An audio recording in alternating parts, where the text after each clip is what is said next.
دیکھیں استغفار کا مطلب ہے مغفرت طلب کرنا. تو جب بھی کوئی شخص اللہ سے معافی مانگتا ہے کہ اللہ میرے اس جرم کو معاف کر دے تو اس کو استغفار کہا جائے گا. اور توبہ ایک شرعی حکم ہے جب تک اس کے کچھ ارکان ہیں جب تک وہ پورے نہیں ہوں گے تو اس عمل کو توبہ نہیں کہا جائے گا. توبہ کا مطلب ہوتا ہے جس 3 کام اگر آپ کر لیں تو وہ تینوں کاموں کا مجموعہ توبہ کہلاتا ہے. سب سے پہلے جس گناہ سے آپ توبہ کر رہے ہیں اس گناہ کو چھوڑ دیں آپ.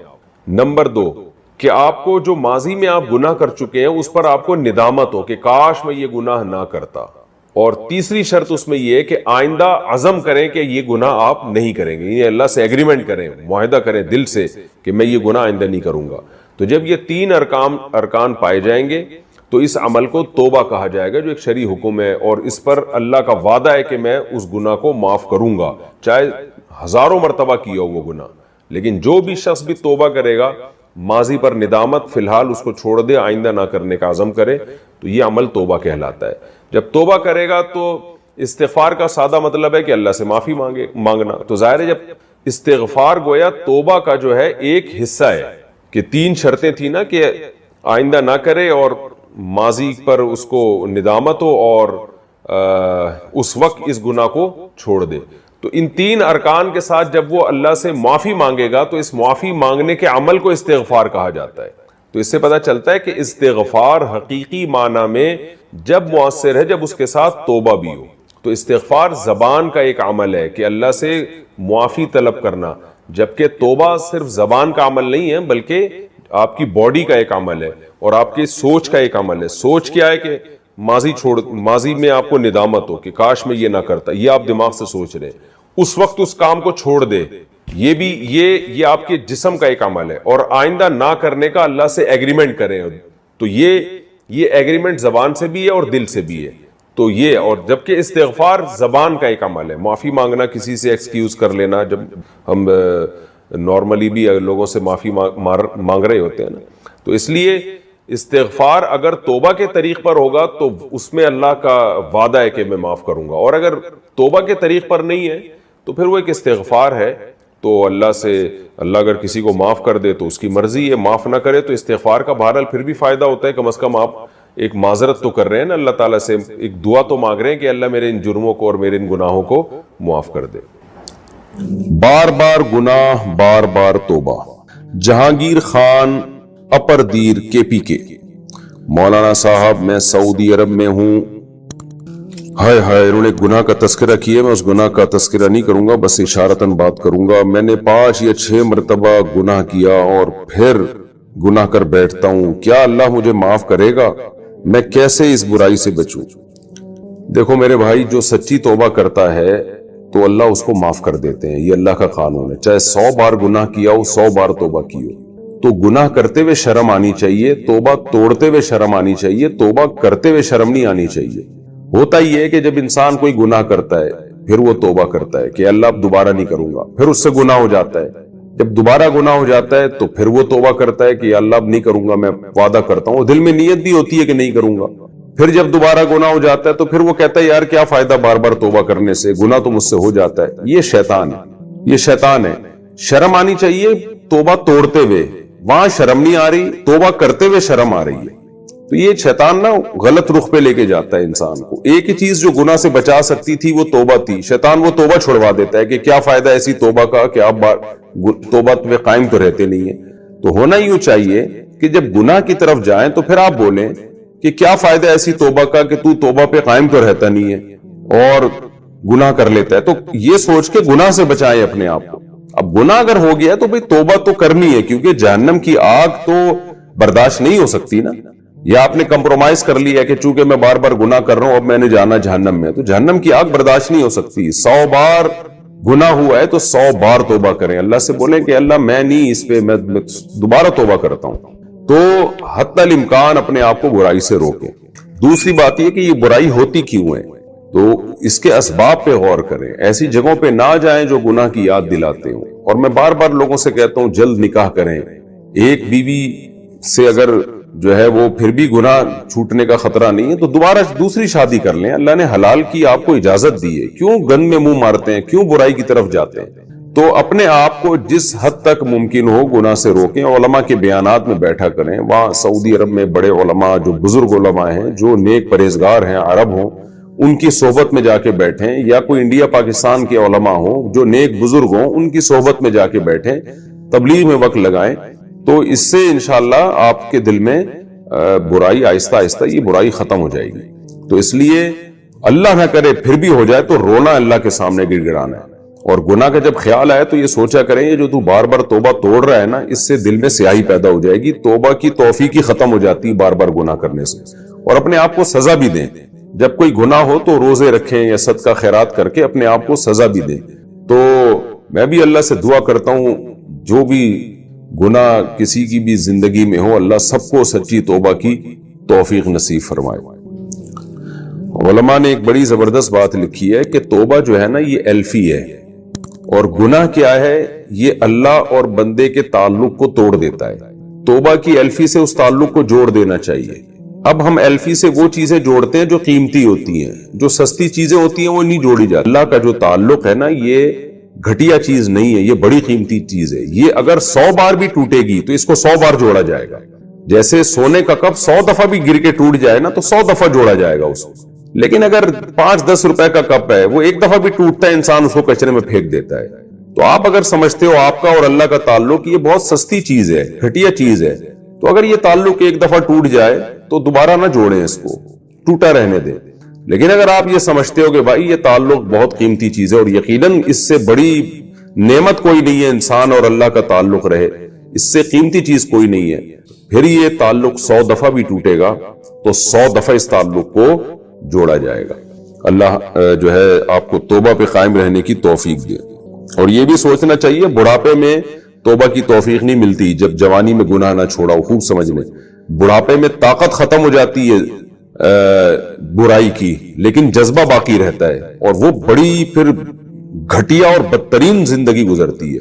جو نوجوان جوانی میں فحاشی کا کام نہیں چھوڑتا نا, بڑھاپے میں اس کا بیچارے کا بڑا بیڑا غرق ہوتا ہے. آخرت کے عذاب سے پہلے اللہ دنیا میں بڑھاپے میں عذاب میں ڈال دیتے ہیں. لیکن اللہ نے ان میں غیرت بڑی رکھی ہے. مجھے ایسے لوگ یاد رہ جاتے ہیں. میں جب یہاں آیا امامت کے لیے کئی سال پہلے, تو لوگ عقیدت محبت میں علماء کی دعوت کرتے ہیں. ان کی اپنی عقیدت, ان کی اپنی محبت, ان کو ہم ملامت نہیں کرتے. ان کے ایمان کا تقاضا یہی ہے کہ وہ علماء کی دعوت کریں. ہماری مصروفیات کا تقاضا یہ ہے کہ یہ نہیں کہ جو بھی بلا رہا ہے بس گھر کا کھانا ہی چھوڑ دے آدمی. کسی نے کہا نا کہ میں بدعتی مولوی کی ایک نشانی میں بتاتا ہوں, وہ مرتے دم تک اپنے گھر سے کچھ کھایا نہیں کرتے. تو اب میری دعوتیں شروع ہو گئیں. میرے ساتھ ایک پٹھان تھا باجوڑ کا تھا, یہ پتہ نہیں دیر بنیر کا, مجھے یاد نہیں. وہ بیچارہ گنے کا رس لگاتا تھا ادھر صدر میں گنے کا رس بیچتا تھا وہ, اور گردوں کا مریض تھا. بہت غریب. ایسے غریب کو اگر فری میں آفر آئے وہ تو خوش ہوگا نا, وہ تو خوش ہوگا. اب میری جب 2-3 دعوتیں ہوئی تو میں اس کو بھی لے گیا ساتھ میں. شروع میں ہمیں تجربہ نہیں تھا کہ دعوت کا انکار کیسے کیا جاتا ہے نا. اب لوگ زبردستی لے جاتے ہیں, چل بھائی منع کریں گے. تو اب اللہ کا شکر ہے پتہ ہے کہ کیسے انکار کرنا ہے نا. تو 2-3 دعوتوں میں جا کے میں تو پھر سائڈ پہ ہو گیا نا. میں نے کہا بھائی ہمارا اب اس کے علاوہ کیا کوئی کام ہی نہیں ہے. اس کے گھر کے کوفتے اچھے ہیں, وہ پائے اچھے بناتا ہے, وہ بریانی اچھی بناتا ہے, تو وہ چبلی کباب اچھے بناتا ہے تو بناتا ہے. بھائی اب یہ تو نہیں کہ ہم اسی کام میں لگے رہیں. تو جس نے جو دعوت کر رہا تھا نا مسلسل, اس نے کسی اور مولانا صاحب کو پکڑ لیا. اس کا بہرحال ایک اچھا جذبہ تھا, اس کو تو میں نہیں کہوں گا. اس نے کہا یار میرے گھر میں کوئی نہ کوئی دیندار ہونا چاہیے دسترخوان پہ. اس کا یہ جذبہ تھا. اب کسی دوسرے مولانا کو پکڑا, وہ بار بار جا رہے ہیں اور یہ بھی ساتھ میں نا. تو ایک دن وہ مولانا بیچارے دعوت میں پہنچے ہوئے, یہیں بیٹھا ہوا مسجد میں پیچھے بیٹھا ہوا. میں نے کہا یار آپ نہیں گئے دعوت میں؟ کہتا ہے مفتی صاحب غیرت مند آدمی گھر پہ کے کھا کے جو خوش ہوتا ہے وہ دوسرے کے دسترخوان پہ خوش نہیں ہوتا. مجھے اتنا مزہ آیا اس کا یہ جملہ سن کے. میں نے کہا یہ مالدار ہوتا پھر مسئلہ نہیں تھا, اتنا غریب ہو کے بھی اب اس کو شرم آنے شروع ہو گئی ہے کہ یار ٹھیک ہے اگلا طیب خاطر سے دعوت دے رہا ہے, لیکن اپنے گھر کی سوکھی روٹی یہ دوسرے کے دسترخوان کی بریانی سے بہتر ہے. اچھا میری عادت ہوتی ہے ایسے خاندانی آدمی کو تلاش کر کے پھر اس کے ساتھ تعاون کروں. میں ایسے غیرت مند لوگوں کے ساتھ تعاون کرے انسان. ہمارے حضرت مفتی رشید احمد صاحب رحمہ اللہ تعالیٰ ایک واقعہ سنایا کرتے تھے، بس وہ بتا کے اپنی بیان ختم کرتا ہوں. آج تو میں میں ابھی پہنچا ہوں سفر سے، نیند ہوئی نہیں ہے. تو ہمارے حضرت ایک واقعہ سنایا کرتے تھے. دیکھو، کبھی کسی دوسرے کی جیب پہ نظر مت رکھو. اللہ تعالیٰ غیرت مند لوگوں کو بھی کھلاتا ہے، بے غیرتوں کو بھی کھلاتا ہے. کھاتے ہوئے ہم نے بے غیرت بھی دیکھے ہیں، لیکن غیرت مندوں کو آزمانے کے بعد آتا ہے کہ ان کی غیرت پر آنچ نہ آئے. رزق دروازے توڑ کے ان کے گھر میں گھستا ہے، عزت کے ساتھ ملتا ہے. اور جس نے مخلوق کے سامنے ہاتھ پھیلا دیے یا 2 نمبر طریقے سے پیسہ کمانے کی کوشش کر لی، تو سب سے پہلی پھٹکار اس پہ یہ برستی ہے کہ اللہ اسے ہمیشہ کے لیے مخلوق کے در کا محتاج بنا دیتے. اب انہی کے در پہ جانا، ساری زندگی مانگتا ہی رہے گا. یہ بڑا عذاب ہے آخرت کے عذاب سے بھی، یہ آخرت کے عذاب سے زیادہ بڑا عذاب. تو ہمارے حضرت ایک واقعہ سنایا کرتے تھے. پہلے پرانا سعودی عرب کا، شاید اس وقت یہ سعودی حکومت نہیں تھی، تو ارض حجاز کہا جاتا تھا نا سعودیہ کو. حجاز کی سرزمین کا کوئی بادشاہ تھا، کوئی حکومت پلٹی، بغاوت ہوئی، تو وہ بادشاہ بیچارہ ملک بدر ہو گیا. شہزادہ تھا. تو تھا یہ کہ جب وہ شہزادہ تھا تو ہندوستان سے کوئی شخص گیا حج کرنے یا عمرہ کرنے، تو اس شہزادے نے اس کا بڑا اکرام کیا. عرب لوگ بڑا اکرام کیا کرتے تھے حاجیوں کا اور عمرہ کرنے والوں کا. تو اس ہندوستانی نے اس شہزادے سے کہا کہ میں ایک غریب آدمی ہوں، آپ نے مجھے اتنی عزت دی صرف حاجی ہونے کی وجہ سے یا عمرہ کرنے والے کی وجہ سے.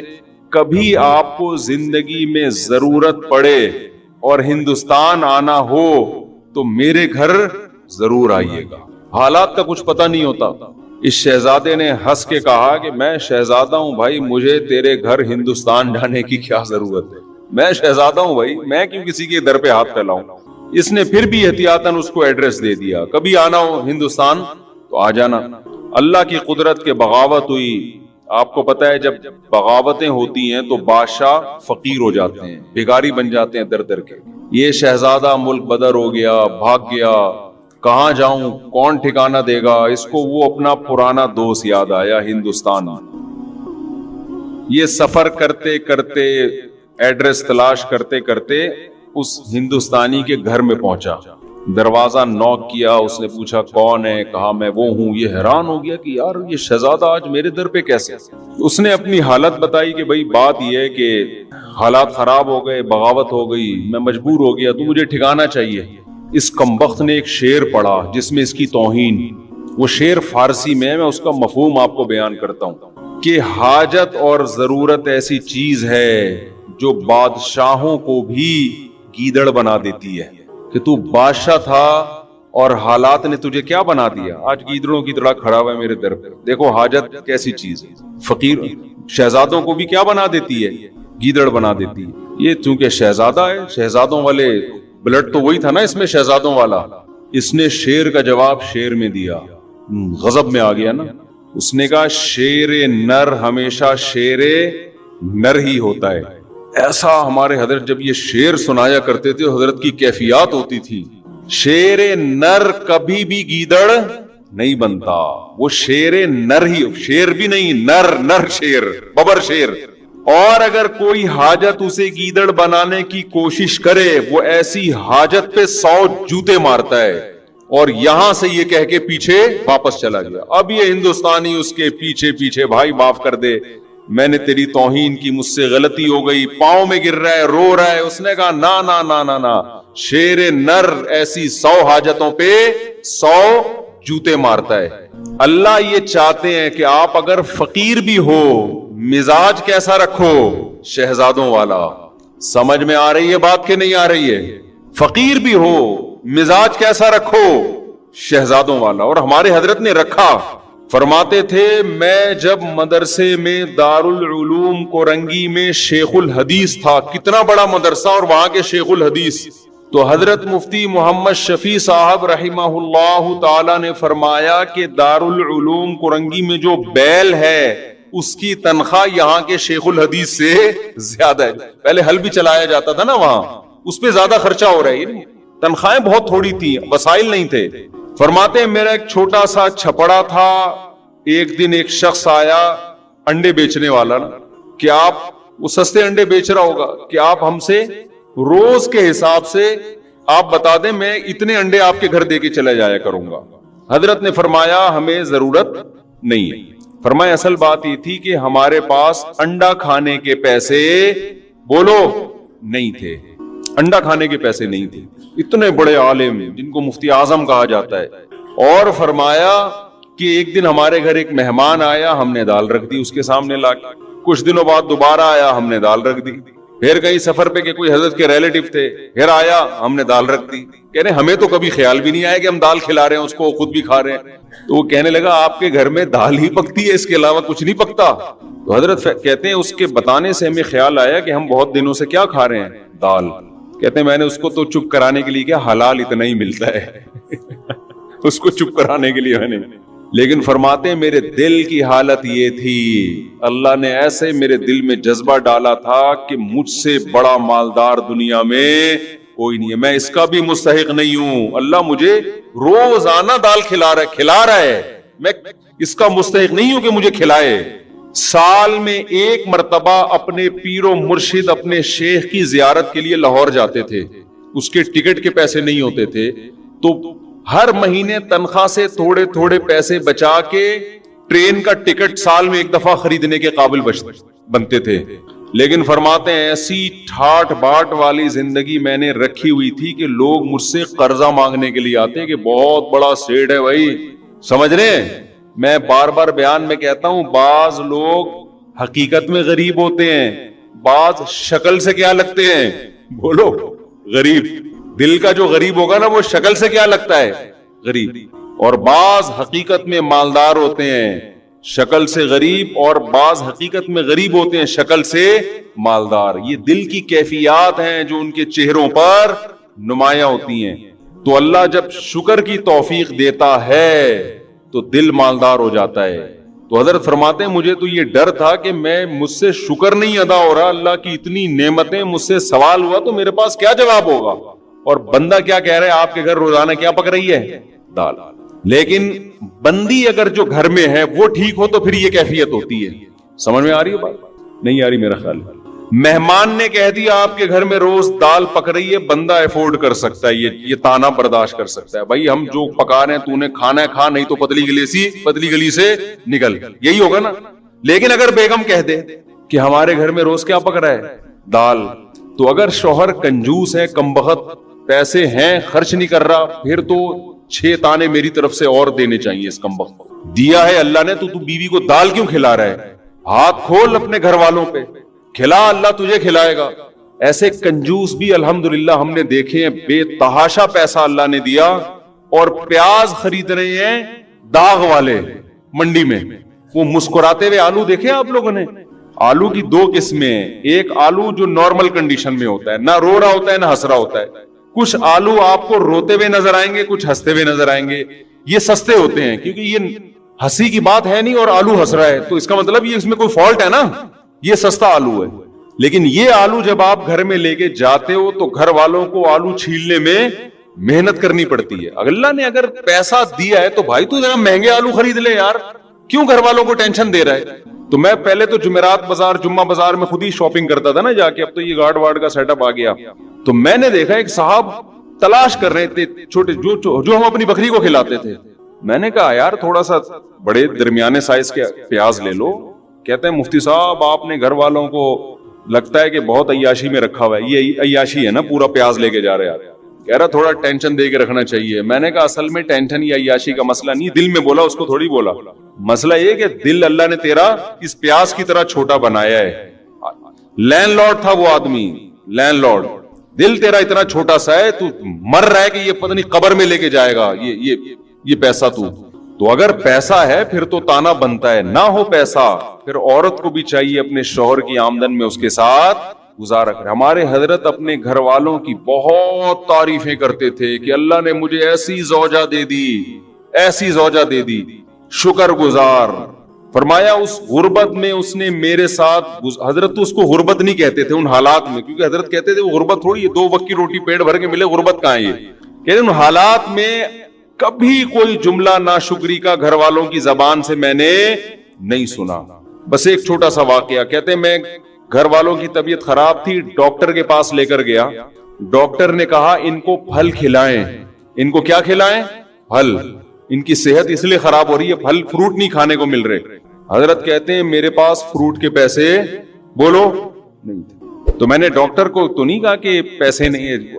جو آدمی نا ایسے بیٹھ کے پیسے ہی نہیں ہے ایسے شروع ہو جاتا ہے وہاں بیٹھ کے, تاکہ ڈاکٹر زکات تو وہ دینا شروع کر دے. حضرت کہتے ہیں ڈاکٹر نے اپنے علم کے حساب سے صحیح کہا. میں نے دل میں یہ سوچا کہ بھائی اگر میری گھر والے کو فروٹ کی ضرورت ہوتی تو اللہ مجھے فروٹ کے پیسے دیتا. اللہ نے نہیں دیے اس کا مطلب اس کو ضرورت نہیں ہے.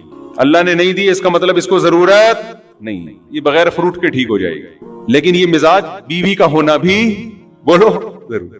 انہوں نے بھی یہ سوچا حضرت کے اہلیہ نے کہ اگر مجھے فروٹ کی ضرورت ہوتی تو اللہ میرے شوہر کو فروٹ کے پیسے دیتا. نہیں دیے, یہی ٹھیک ہے. جو دال روٹی پہ سیٹ ہو گئے نا اسی پہ چلتے رہو.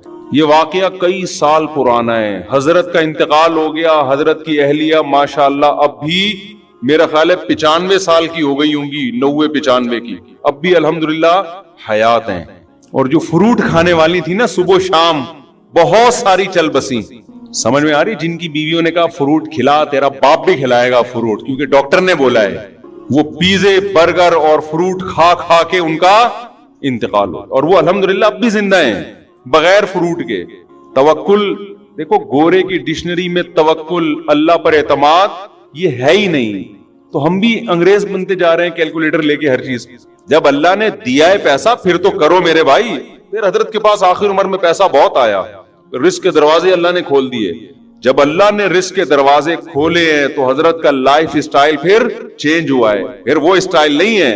پھر جو حضرت کا VIP کھانا تھا, یہ میں اس لیے بتا رہا ہوں کہ آج کمبختوں کے پاس پیسہ آ جائے تو رہتے وہ دال پہ ہی ہیں. یہ بھی شریعت کی تعلیمات کے خلاف ہے. جب دے دیا اللہ نے تو کھلاؤ بھائی گھر والوں کو. پھر حضرت کا ناشتہ سیب کے بغیر بولو نہیں. جب یہاں سیب ختم ہو جاتے حضرت کے لیے یورپ سے سیب منگوائے جاتے تھے. حضرت نے کہا سیب کے بغیر ناشتہ, میں سیب لازمی ہے میرے ناشتے کا حصہ ہے. حضرت سیب مارکیٹ سے شارٹ ہے, دیکھو کس ملک میں مل رہا ہے, آرڈر کرو. سیب پیسہ خرچ کیا حضرت نے. نہیں آ رہی میرا خیال ہے بات سمجھ. اور میں خود جاتا تھا حضرت کے گھر کبھی صفائی کے لیے, خدمت کے لیے, تو ماشاءاللہ گوشت روسٹ یہ سب چیزیں رکھی ہوتی تھی. بڑا VIP کھانا, شہد زیتون, کھاتے کم تھے مگر کھاتے خاندانی. گھر بڑا اچھا, گھر ذاتی نہیں بنایا. مسافر خانہ ہے, نکلنا ہے, ذاتی کی کیا ضرورت ہے. جو کرائے کا گھر تھا اسی کو بہت بہترین ڈیکوریٹ کیا ہوا تھا. ایسا گھر جا کے سکون ملتا ہے یار کہ شیش محل میں آ گئے ہیں. کہاں آ گئے ہیں؟ کنجوس آدمی پیسہ آنے کے بعد بھی خرچ بولو نہیں کرتے. پھر گاڑی حضرت نے رکھی, ایسی گاڑی, شو روم گئے گاڑی خریدنے کے لیے نا کہ بھائی گاڑی چاہیے. اس نے کہا یہ گاڑی, انہوں نے کہا حضرت کہ گاڑی دکھا. گاڑی مذاق نہیں کر بھائی, یہ گاڑی اسٹائل ہی چینج ہوا نا, تکبر والا نہیں, یعنی اللہ کی نعمت کے لیے. آج جب پیسہ ہو تو کنجوس, یہ قرآن کہتا ہے, جب اس کو خیر پہنچتی ہے پیسہ آتا ہے منوعا, کنجوس بن جاتا ہے انسان. اور جب قرآن کہتا ہے جب غربت ملتی ہے انسان کو ناشکرا ہو جاتا ہے. ان الانسان خلق ہلوعا اذا مسہ الشر جزوعا. غربت آتی ہے چیخنے چلانا شروع کر دیتا ہے, ہائے مہنگائی, ہائے پیسے نہیں ہے, ہائے یہ نہیں ہے, ہائے وہ نہیں ہے. منع کے ابا کبھی سیب بھی کھلا دیا کرو, کب روزانہ دال پہ سیٹ کیا ہوا ہے. شادی سے پہلے تو بڑی بڑی باتیں کرتے تھے, بلکہ تم منع کے ابا بنے کیوں؟